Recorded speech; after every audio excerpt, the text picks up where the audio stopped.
안녕하세요. 운양동 큐메스의 윤원장입니다.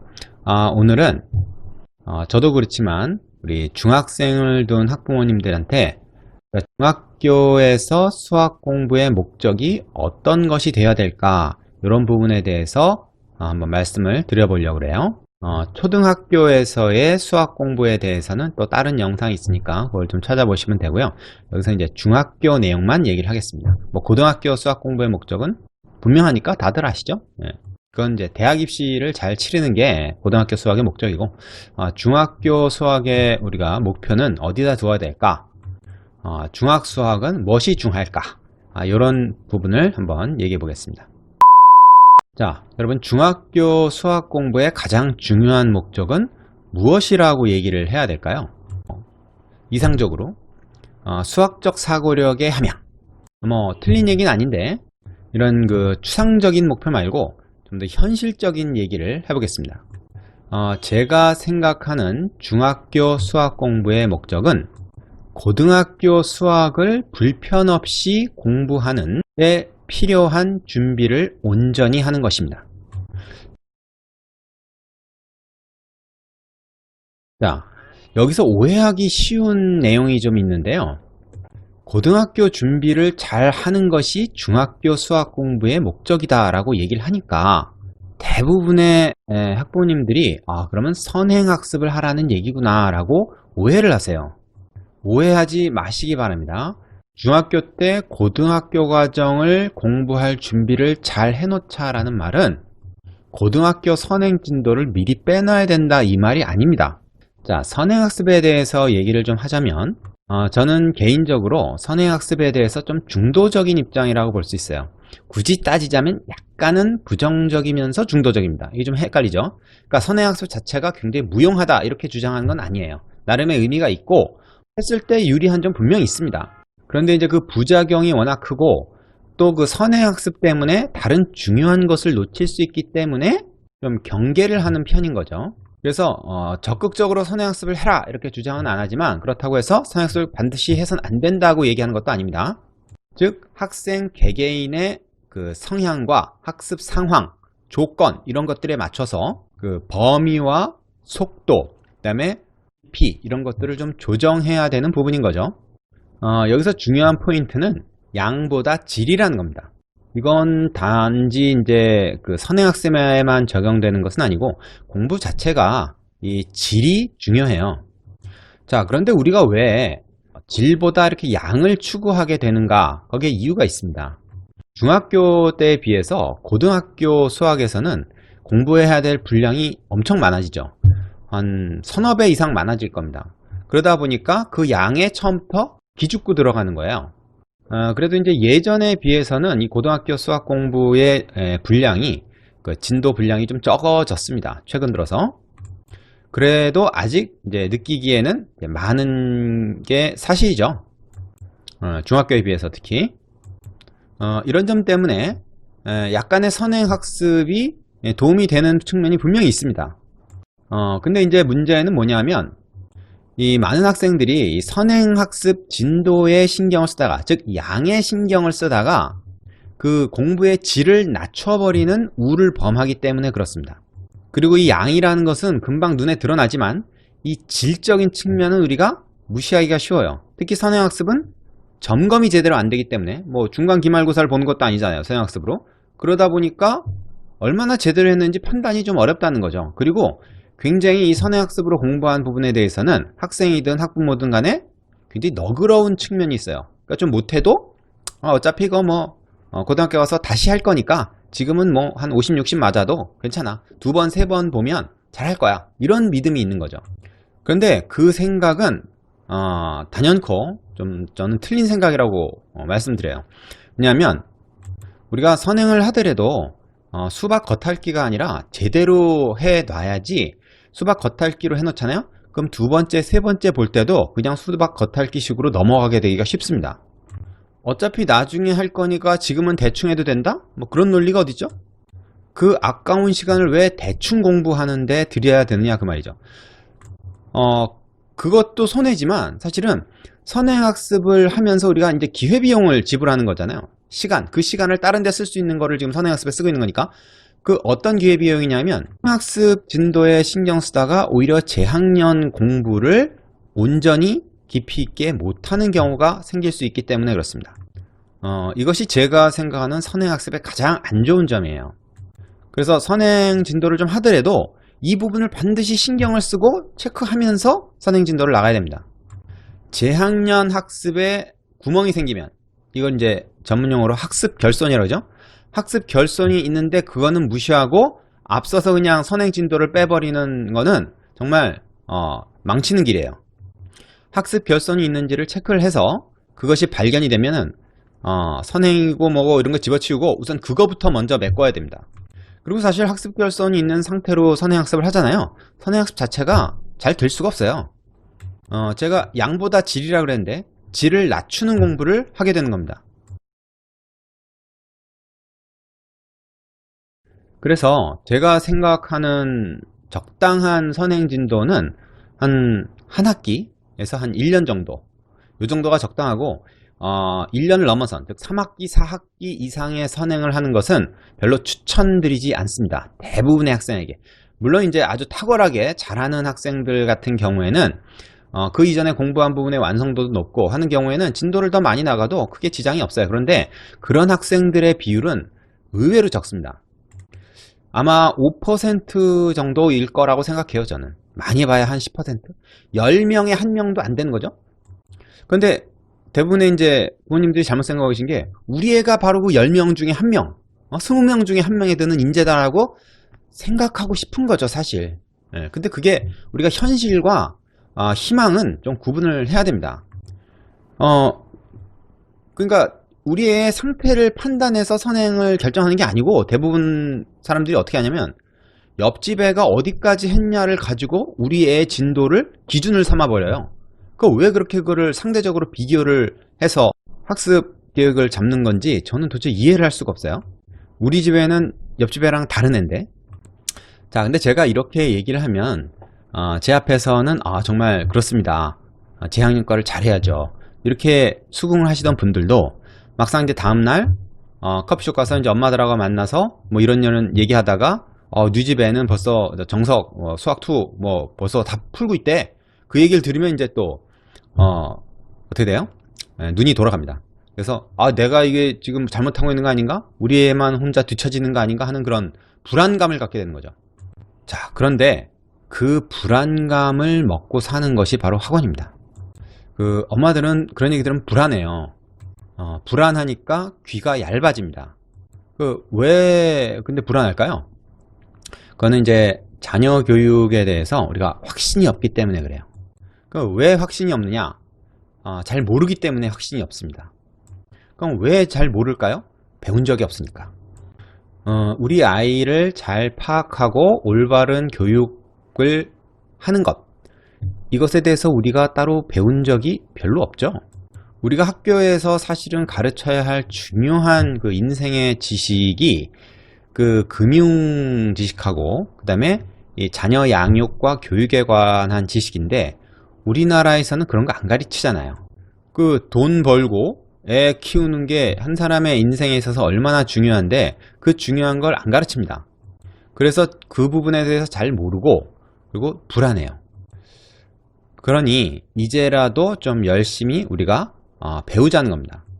예전과 달라서 이제 관심만 좀 있으면 얼마든지 우리가 찾아서 공부할 수 있는, 배울 수 있는 그런 세상이에요. 의지만 있으면 됩니다. 무엇이 옳은 것이고 우리 아이에게 맞는 것인지를 찾아서 공부합시다. 스스로 판단할 수 있도록. 그러면 불안해할 일도 없습니다. 자, 냉정하게 생각해서 우리 애가 상위 한 5%, 6% 안에 드는 그 수재가 아니라 그러면 객관적으로 판단해서요. 부모의 바람과 현실을 혼동하지 말고 그렇다 그러면 선행보다는 학습 결손이 있는지를 먼저 체크를 해야 됩니다. 그 학습 결손이 해결되더라도 선행은 조금은 게으르게 한 1년 정도까지만 우리가 목표로 삼고 선행을 해야 돼요. 너무 욕심내면 안 됩니다. 자, 다시 처음의 질문으로 한번 돌아가 보죠. 중학교 수학의 가장 중요한 실질적 목표는 무엇인가? 바로 고등학교 수학을 불편 없이 공부할 수 있도록 온전한 준비를 갖추는 것이다 그랬어요. 그럼 고등학교 수학이 불편해지는 이유가 바로 중학교 때 수학 공부를 깊이 있게 해놓지 않아서 그런 거거든요. 자, 그 교과과정 밖에 있는 내용이라도 해당 단원과 연관된 내용을 확장시켜서 공부를 해둘 필요가 좀 있습니다. 이제 이를테면은 우리가 중3 때 2차 함수를 배운다 그러면 그 2차 함수와 최대 최소의 내용까지 이렇게 엮어가지고 같이 이해를 해두는 거죠. 그 2차 함수의 이해가 깊어져요. 예전에는 이제 2차 함수 단원에 최대 최소 내용이 들어가 있었거든요. 근데 이게 교과과정 개편되면서 빠졌습니다. 저는 사실 웃기다고 생각해요. 왜냐면 아니 2차 함수에서 최대 최소를 빼면 도대체 2차 함수 왜 하는 거지? 라는 생각이 드는 거거든요. 그리고 그게 어차피 고등학교 1학년 때 바로 다시 나온단 말입니다. 그럼 고1 거 선행을 할 게 아니라 중3 과정 공부할 때 이거를 최대 최소랑 엮어서 같이 좀 깊이 있게 공부를 해두는 거예요. 교재에 그런 내용이 다루어져 있거든요. 그런데 교과서에 안 나오는 내용이니까 시험에도 안 나올 것이다. 그러니까 이건 지금 한번 손해다. 또 이렇게 생각해요. 그래서 공부를 시키려고 그러면 애들이 거부합니다. 이게 시험에 안 나올 것 같은데 이런 거 지금 하는 거 굉장히 손해일 것 같은데 이런 생각을 해요. 딱 시험에 나오는 것만 공부해서 점수를 받고 싶은 거죠. 좀 게으른 생각이죠. 사실은 이게 바로 1년 후에 너네한테 필요한 거니까 지금 해두면 굉장히 도움이 된다. 별로 설득력이 없습니다. 그러면서 또 고1 과정 그 선행은 또 하려고 그래. 모순적입니다. 오히려 고1 과정 조금 빨리 하는 것보다 중3 과정에서 연관된 내용들을 좀 깊이 있게 공부해 놓으면 고1 과정 나중에 공부할 때 속도를 더 빨리 그리고 더 쉽게 할 수가 있어요.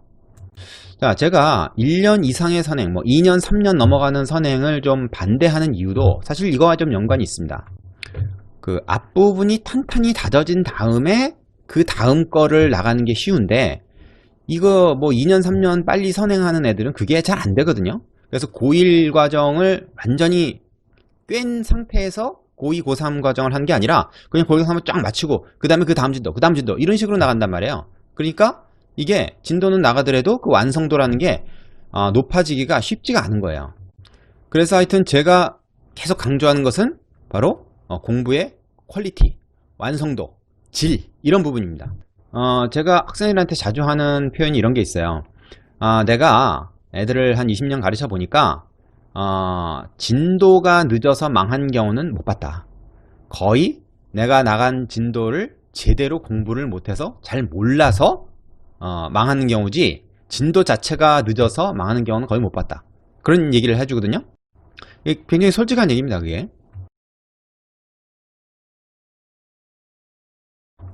자, 그러면 우리가 예를 들어서 중3에서 이제 곧 올라간다 말이에요.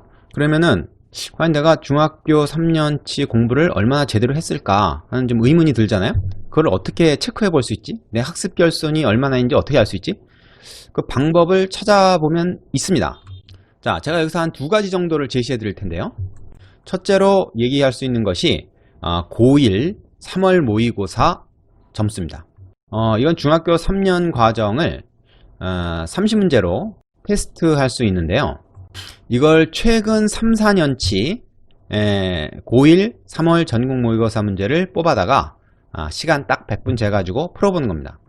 그래서 제가 제시하는 건 85점 85점 이상 맞으면 얘는 학습 결손이 크게 없다 이렇게 생각할 수 있어요.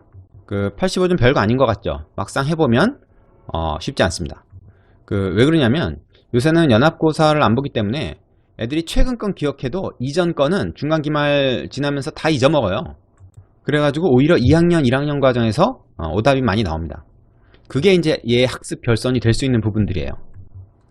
일례를 들자면 중3 학생들 중에서 주로 이제 중학교 2학년 1학기 과정 그리고 1학년 1학기 과정과 연관된 내용인데 사실은 초등학교 때부터 나오지만 비례식 관련한 그 내용을 이렇게 수식으로 아주 능숙하게 이렇게 다루는 학생들이 그렇게 많지 않습니다.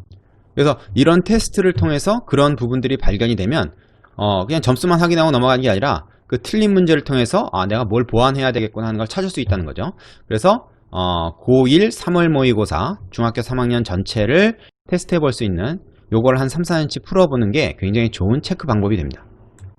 자, 두 번째 우리가 체크해 볼 수 있는 게 그 시중에 이제 그 유명한 문제집들 있잖아요. 이미 이제 많이 팔리고 또 검증이 된, 예를 들어서 센 같은 거죠. 그 센 문제집을 우리가 C단계, 그러니까 A, B, C단계가 있는데 C단계 제일 어렵죠. C단계 문제는 애들이 그 내신 준비할 때도 많이 이렇게 스킵하고 그래요. 왜냐면 이제 학교 시험보다 좀 어려운 문제들이 많기 때문에. 그런데 이제 이 C단계 문제들만 골라가지고 풀어보는 겁니다. 요건 이제 학기별로 굉장히 좀 많은 문제를 좀 풀어야 되는 어떤 단점이 있죠. 요거는 70% 정도 이상을 자기가 혼자 힘으로 풀 수 있으면은 큰 학습 결손이 없다, 이렇게 판단할 수가 있습니다. 근데 이제 이 방법이 좋은 게 모의고사보다 각 단원별로 이 어느 부분이 그 얘가 약한지 결손이 있는지 요걸 찾아내기가 더 분명해요. 그래서 이걸 해보자 그러면은 학생들이 상당히 싫어할 겁니다, 아마. 그리고 시간도 많이 걸리겠죠. 센 6권이 필요한 거니까요. 뭐 한 권씩 다 푸는 건 아니지만 C단계만 골라서 풀면은 이거 상당히 시간이 걸립니다. 근데 제가 생각할 때는 그 중3 겨울방학이다 그러면 대부분 고1 과정 예습을 하잖아요. 뭐 그 학생의 상태가 어떠하든지 무조건 그걸 합니다. 근데 그보다는 오히려 중학교 3년치 센 C단계를 한 달 딱 잡고서는 한번 정리를 한 다음에 그 다음에 고1 과정 예습을 해도 늦지 않습니다. 그리고 그런 기회는 사실 그 시간 아니면 나중에 따로 할 수가 없어요. 그래서 그 시간에 자기의 심각한 학습 결손이라도 하나 딱 발견이 되면 굉장히 좋은 거죠. 고등학교 과정 이렇게 받아들이는데 장애물이 없어지는 셈이니까요. 그래서 모의고사를 가지고 하든 아니면 이제 그 유형문제집의 C단계 그것만 모아서 풀든 어쨌든 그걸 가지고 셀프 테스트를 해봤을 때 자기가 이제 틀린 부분들이 나올 거잖아요. 얼마가 됐든지. 그럼 그거를 갖다가 피드백 작업을 해야 됩니다. 결손이 심한 부분은 그 피드백을 좀 더 세게 해야 돼요. 그러니까 그 단원 전체를 다시 학습을 한다든지 뭐 그런 일이 필요합니다. 자, 그게 되고 나면 그 다음에는 우리가 예습을 시작하는 것이 좋겠죠. 뭐 우리가 무슨 수학 올림피아드 나갈 것도 아니고 요새는 뭐 경시대회도 잘 안 하잖아요. 그러니까 센 C단계에 나오는 문제 이상의 그 어려운 문제를 굳이 할 필요는 저는 없다고 생각해요. 여기까지 하고 나면 그 후에 남은 시간은 영어 단어를 차라리 외우거나 아니면 이제 뭐 수학 선행학습을 이제 시킬 수도 있겠죠. 단 1년 미만으로. 문제는 이제 거기까지 이제 안 하는 학생들이 많다는 게 오히려 문제입니다. 자, 오늘의 내용을 요약하겠습니다. 중학교 수학 공부의 실질적 목적. 중학교 전체 과정을 학습 결손 없이 온전히 수행해서 고등학교 수학을 공부할 준비를 모두 마친 후에 가능하면 고등학교 한 1학년 정도까지의 그 선행학습을 할 거면 제대로 해서 고등학교 진학 후에 수학 공부에 어려움을 겪지 않도록 준비하는 것. 이것이 제가 강조하는 중학교 수학 공부의 실질적 목표라고 할 수 있겠습니다. 오늘도 영상 끝까지 시청해 주셔서 감사하고요.